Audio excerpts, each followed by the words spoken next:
A continuación, Tributación de hoy.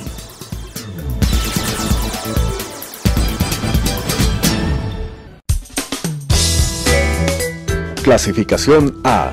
Apto para todo público.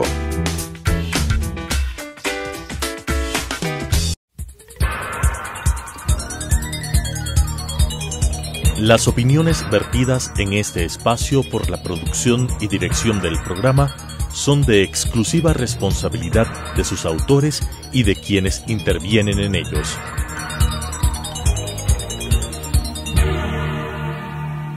Telesucesos Canal 29 UHF presenta Tributación de hoy, un programa destinado para los ciudadanos en su entorno fiscal para el Ecuador, con la conducción de la doctora Cristina Trujillo.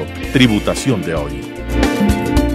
Tributación de hoy, un programa diferente donde vamos a abordar temas en el ámbito tributario, financiero, laboral, pero sobre todo la importante presencia de entrevistados que nos ayudarán a comprender nuestro marco legal.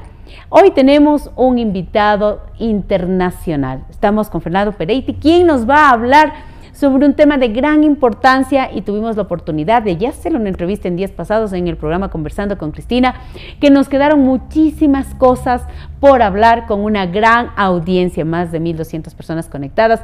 Realmente fue un programa muy interesante que nos nutre como país, y vamos a seguir hablando con Fernando.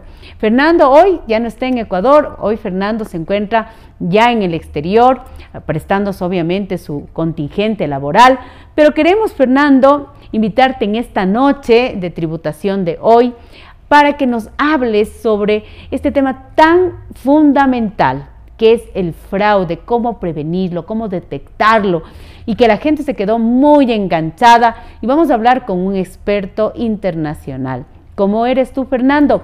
Muy buenas noches y muchas gracias por volver a estar con nosotros. ¿Cómo estás, Fernando? Qué gusto volverte a mirar. Cristina? Buenas noches a toda la audiencia, los saludos desde Ciudad de México. Es un placer volver a estar contigo conversando. Mira, Fernando, qué lindo volvernos a mirar, a escucharnos, sobre todo por tu experiencia. Fernando es argentino, es una autoridad en el ámbito del fraude, representa una de las corporaciones más importantes también en nuestro querido país y a nivel internacional. Y Fernando, queremos hablar de una manera muy, muy sencilla en este espacio tan importante como es la televisión, como es Telesucesos.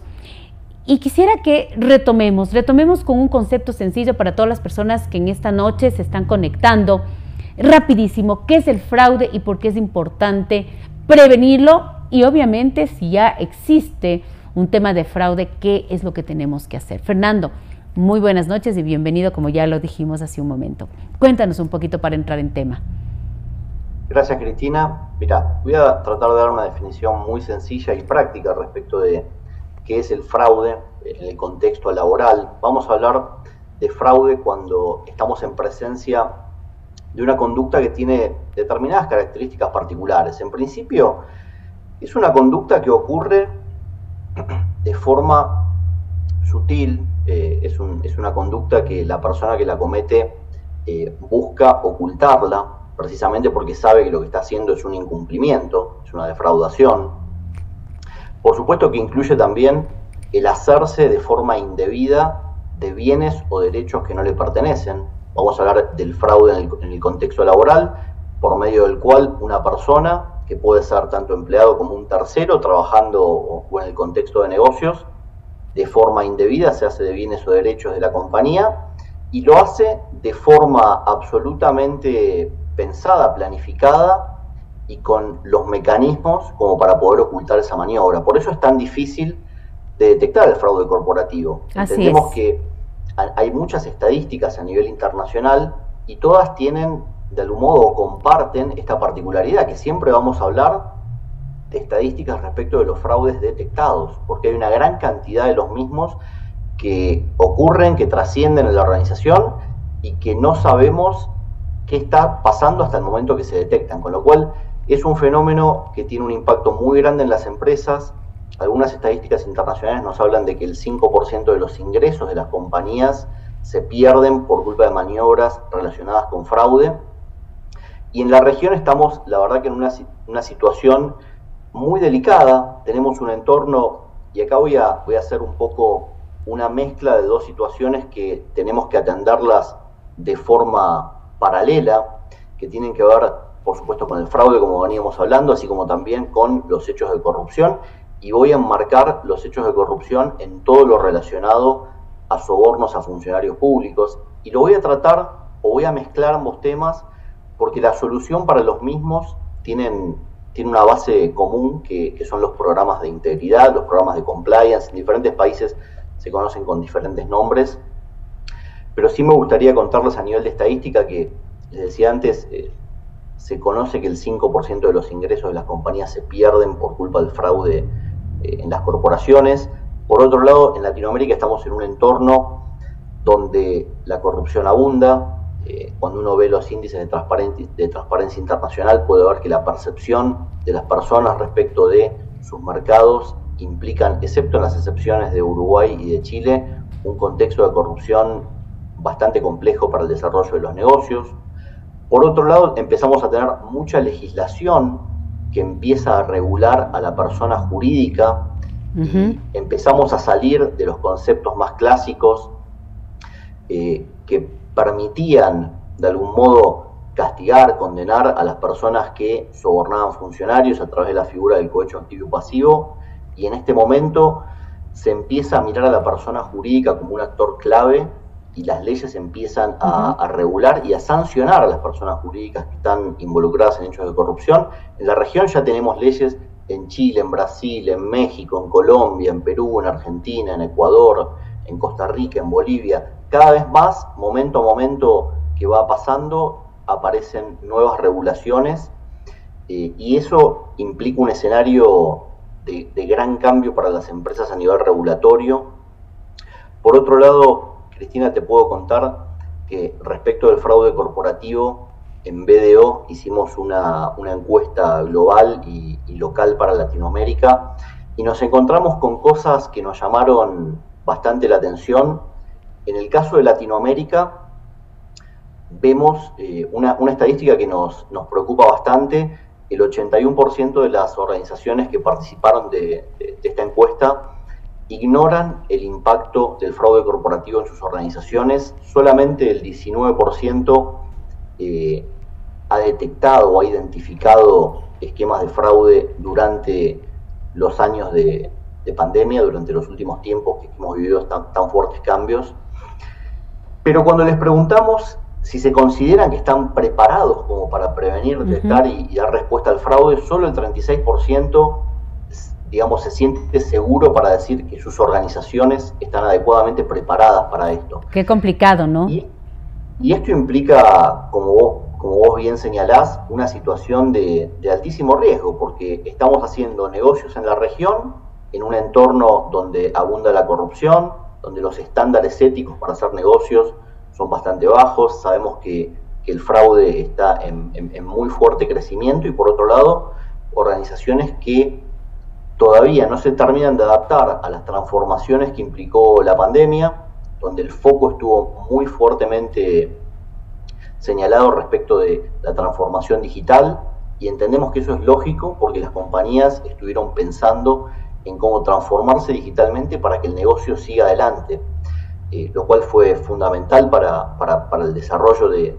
los negocios hoy. Pero lo que le faltó a eso es la mirada desde un punto de vista del riesgo de fraude, y hoy nos encontramos en un escenario donde las empresas están mucho más vulnerables que antes. Y tú acabas de decir algo, Fernando, que realmente a mí me parece bastante importante que se diga en esta noche. Ya comenzamos a tener una conciencia, un tema re fuerte sobre un marco regulatorio en el tema de fraude, y sobre todo en lo que son las personas jurídicas. Siempre lo habíamos enfocado en que el fraude está cometido específicamente por las personas naturales. Y otra de las cosas que tú acabas de decir, Fernando, y que realmente es importante para nosotros, es de que a veces uno se pregunta hasta que sucede el hecho, ¿y por qué no me di cuenta? ¿Por qué no estuve prevenido? ¿Qué pasó en la organización? ¿Qué pasó con las cabezas administrativas? ¿Por qué no se detectó el fraude? Y tú lo acabas de decir, no estamos preparados. Y otro de los puntos que resalto en lo que tú mencionas es cómo hacer negocios a nivel internacional, a nivel corporativo. Primero, si en un país no existen estas regulaciones en el ámbito legal, y segundo, si no existe una verdadera conciencia de implementar estos controles preventivos dentro de las organizaciones. ¿Cómo miras tú la experiencia que estamos viviendo o que vamos a vivir, o cómo nos ves ahorita nosotros como país, como Ecuador? Mira, sobre eso, Cristina, me gustaría compartir alguna información y reflexiones en la línea de lo que venía diciendo antes y mezclándolo un poco con la experiencia profesional.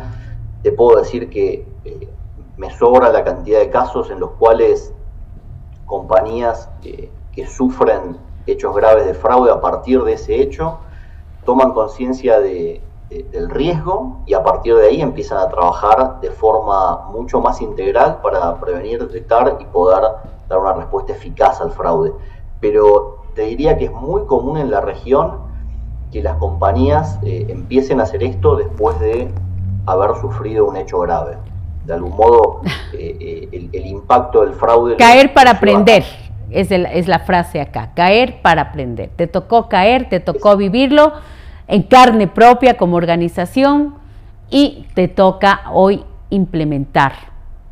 Qué duro decirlo, pero es la realidad de América Latina.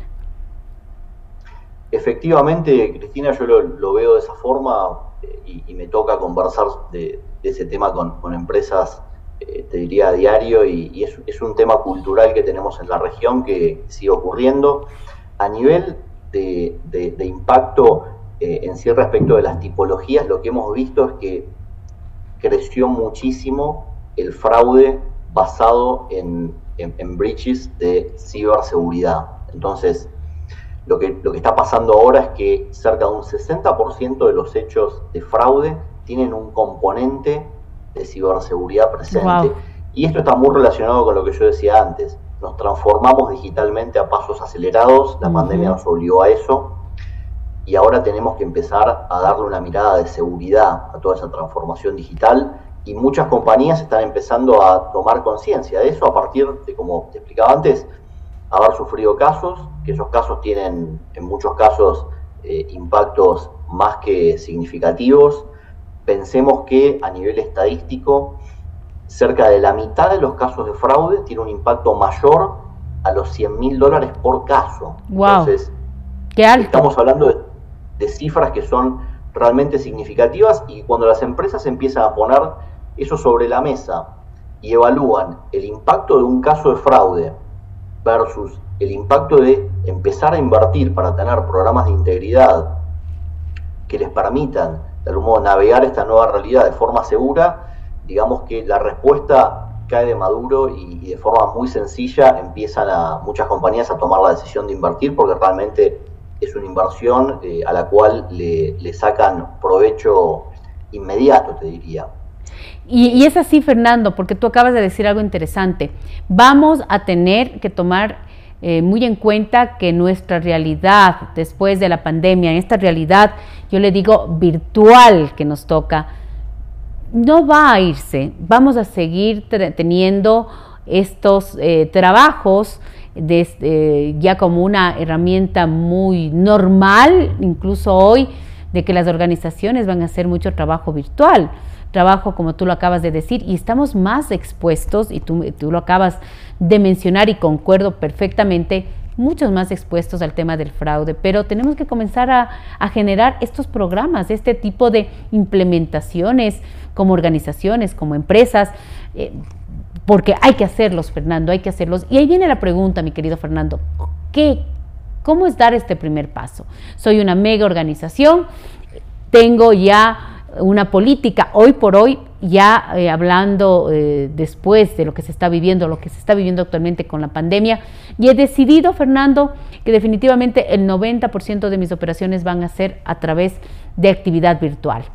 Este es el escenario, Fernando. Yo soy una empresa, soy un empresario, y sé, te estoy escuchando, yo realmente comparto y el empresario comparte, que está más expuesto al fraude, ¿qué debemos? ¿Cómo comenzamos a generar estos procedimientos de control o estos programas de control o tomar esta decisión de que no quiero estar expuesto a este tipo de fraudes en un porcentaje muy, muy alto o ser una empresa vulnerable? ¿Qué hacer, Fernando? ¿Cómo comenzar? ¿Cómo tomar esa conciencia? ¿Cómo vamos a decirle al empresario, usted lo puede hacer? Mira, Cristina, respecto de eso, lo que te diría es, no debemos, o por lo menos mi sugerencia a las empresas es no perder la calma, no pensar que este tipo de iniciativas son imposibles o que requieren inversiones millonarias y que toman años en poder llevarse adelante, sino todo lo contrario. Estamos hablando, cuando hablamos de programas de compliance, y acá lo voy a enfocar en la prevención del fraude, vamos a estar hablando de un conjunto de elementos, de políticas, de tecnologías, de herramientas que van a ser coordinadas por una persona en la organización que en muchos países se llama compliance officer o oficial de integridad. Muy bien. Y esta persona va a tener un rol, yo te diría, fundamental en trabajar para orientar el comportamiento humano hacia un comportamiento ético en los negocios. Lo que queremos es hacer negocios de forma ética, que ese mensaje permee en las personas y que trabajemos en un entorno lo más regulado desde el punto de vista ético posible, con niveles de control que permitan tener una primera línea de defensa respecto de control interno que pueda detectar incumplimientos, poder tener segundas líneas donde acaba de participar mucho el compliance officer pensando en los riesgos. El fraude no deja de ser un riesgo al que la compañía está expuesta, y en esta gestión del riesgo de fraude va a ser muy importante, por supuesto, tener personas con expertise en la gestión de riesgos, en poder pensar los procesos de negocios de la organización, empezar a salir de los departamentos de las empresas y pensar en el trabajo de forma mucho más integral, como procesos que están encadenados, y poder sobre esos procesos hacer un análisis bien detallado de dónde están los riesgos de fraude en cada uno de ellos, y paso siguiente, empezar a tomar decisiones respecto del tratamiento de esos riesgos que identificamos, que van a ir en general muy de la mano de estar asociado a controles. Si tenemos un riesgo de que se cometa fraude en una circunstancia particular, por ejemplo, en determinados pasos de los procesos de compras, de recepción de mercaderías, de manejo del stock, etcétera, lo que vamos a hacer como organizaciones es poner controles que nos permitan medir si esas transacciones están de algún modo siendo ejecutadas de acuerdo a las políticas de la compañía, y por supuesto vamos a tener una medición lo más continua posible para detectar cualquier tipo de irregularidad, y ese tipo de irregularidades las vamos a tener que tratar, por supuesto, de forma muy profesional respecto de cómo lo investigamos. Hoy tenemos una ventaja, o tenemos varias ventajas que están ocurriendo en la región, pero desde el punto de vista regulatorio en general y jurisprudencial, la justicia está cada vez más abierta a los planteos respecto de casos de fraude interno y a poder llevar adelante procesos que van a atravesar tanto la justicia penal como laboral. Así es. Pero para eso es fundamental que las compañías hagan investigaciones, por supuesto respetando todos los procedimientos legales de la jurisdicción, todas las garantías de las personas. Así es.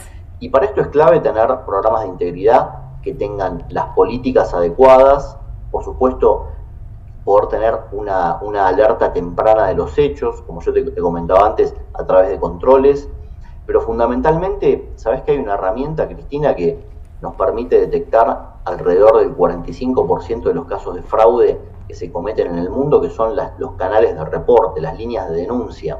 Ok, entonces, qué interesante, y esto es un tema que quería yo topar contigo, es el cómo, y tú acabas de darnos esta herramienta, y el cómo es lo que tú nos vas a explicar en este momento, que es la parte que creo principal que todo el mundo quiere escuchar, este cómo, y este cómo nos va a decir en este momento el experto Fernando, que es una de las personas con mayor representación para hablar de este tema de fraude. Fernando, explícanos esta parte muy sencillo. Estos canales de reporte, ¿cómo se lo hacen? ¿Qué tenemos que hacer? Los canales de reporte son básicamente tecnologías que desde el punto de vista tecnológico en sí mismo son simples. Digamos que las personas van a ver a los canales de reporte como una multiplicidad de opciones para poder contarle a la compañía, dar un reporte de lo que están viendo, que puede ser o una sospecha de que está ocurriendo un incumplimiento, un fraude, un hecho de corrupción, etcétera, o puede ser, por supuesto, también la certeza de que está pasando y que la persona ya tiene evidencias de que esto ocurrió y lo quiere, por supuesto, también reportar. Entonces va a haber una multiplicidad de canales donde vamos a tener normalmente líneas de teléfono, correos electrónicos, vamos a tener servicios web, servicios de WhatsApp y diferentes canales que van a permitir que las personas puedan, de forma anónima, si así lo desean, emitir un reporte. Ese reporte va a viajar a un repositorio común administrado idealmente por compañías expertas para llevar adelante estos servicios. Estas compañías lo que hacen es hacer un análisis inicial de la denuncia, de ese reporte de la persona que haya emitido el informe, y hacen una derivación selectiva del caso a las diferentes personas de la organización que tienen que estar relacionadas con el hecho. Y esto requiere una inteligencia porque es muy importante cuidar ese reporte. Si hubiera personas implicadas de parte de la alta dirección de la empresa, hay que ser muy cuidadosos con la derivación, evitar que esa persona se entere. Y por supuesto, dependiendo de la tipología del caso reportado, muchas compañías arman diferentes tipos de comités que van a analizar los casos. Por ejemplo, si nos llega un caso de acoso laboral, lo va a analizar un comité que puede ser distinto al caso de un comité que analizaría un caso de un fraude en los inventarios de la compañía. Entonces, esa derivación inteligente de los casos va a permitir proteger el reporte, evitar cualquier tipo de conflicto de interés por parte de quien lo reciba y darle los elementos a las compañías para que puedan comenzar a perfilar sus investigaciones. Y en ese sentido, muchas empresas, una vez que reciben los reportes con ese análisis inicial de las denuncias, eligen, por una cuestión también de tercerización y de darle objetividad a las investigaciones, en recibir apoyo por parte de empresas expertas para hacer las investigaciones, respetando siempre las garantías y las leyes procesales de las jurisdicciones donde se desarrollen, y pensar siempre en la posibilidad de protegerse, tanto teniendo la posibilidad de, en caso de descubrir que se produce un hecho de incumplimiento, y cuando digo incumplimiento debería ser amplio acá, puede ser fraude, puede ser un hecho de corrupción, puede ser un caso de acoso laboral, que son muy comunes, poder tomar las medidas adecuadas y elevar el caso a la justicia cuando se tienen las evidencias correspondientes. Qué interesante, Fernando, y mira que cada vez que yo hablo contigo, definitivamente me emociono porque primero eres un experto, nos hacen un lenguaje sencillo para que todas las personas que están conectadas en esta noche en nuestro prestigioso medio de comunicación como es Telesucesos pudieron tener un criterio muy práctico, muy didáctico de cómo prevenir y de cómo actuar ante un hecho de fraude. El tiempo se nos va volando en televisión. Quiero que mandes un saludo fraterno a toda esta comunidad contable y no contable del Ecuador y a todo nuestro país en general. Fernando, un experto que tiene la autoridad para decirnos cómo combatir esto que no debe existir, el fraude dentro de las organizaciones. Fernando, mándanos un mensaje y nos vamos a tener que despedir porque el tiempo se nos ha ido contigo volando como siempre. Cristina, muchas gracias por convocarme, fue un placer conversar contigo y con toda nuestra audiencia en Ecuador. Les mando un gran saludo desde Ciudad de México y estaremos en contacto en el futuro seguramente. Un saludo para todos. Gracias, Fernando, y con ustedes pues tuvimos una noche espectacular para hablar de un tema que tiene que estar dentro de su radar, el fraude dentro de las organizaciones, y nos vamos a volver a ver en un programa más de su programa tan educativo y didáctico como es Tributación de Hoy. Nos vemos la próxima semana. Las opiniones vertidas en este espacio por la producción y dirección del programa son de exclusiva responsabilidad de sus autores y de quienes intervienen en ellos.